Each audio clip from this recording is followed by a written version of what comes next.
For centuries, women's roles have centered around unpaid domestic responsibilities, managing the household, feeding their families, and childcare. This restricted their access to education and professional careers and held them back from reaching their full potential. In more recent times, women have been demanding and fighting for equal rights and opportunities. In many countries around the world, women can better participate in society and have their contribution to economic and social development recognized. Today, women lead businesses, communities, and countries, and our world is a better place for it. However, women continue to face significant barriers in accessing and using financial services. These include legal, regulatory, societal, and cultural challenges. Historically, the differing needs of women were overlooked by financial policymakers and regulators, leading to a financial system that did not cater for them. But in recent years, policymakers and regulators have understood that promoting women's financial inclusion is not only the right thing to do, but essential for economic growth and development.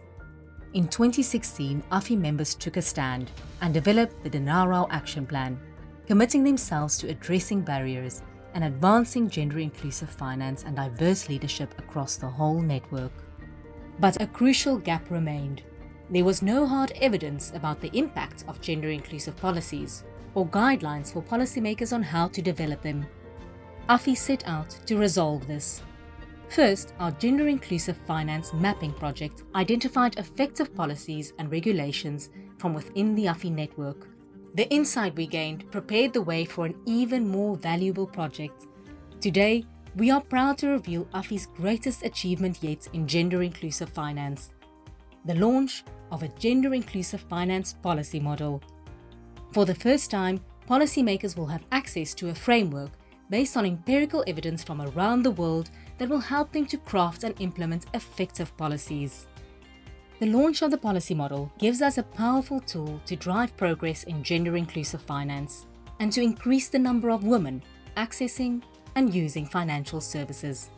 It also opens the door for collaboration with other stakeholders by positioning AFI at the forefront of efforts to advance women's financial inclusion worldwide. The AFI family would like to thank all who contributed to this wonderful achievement.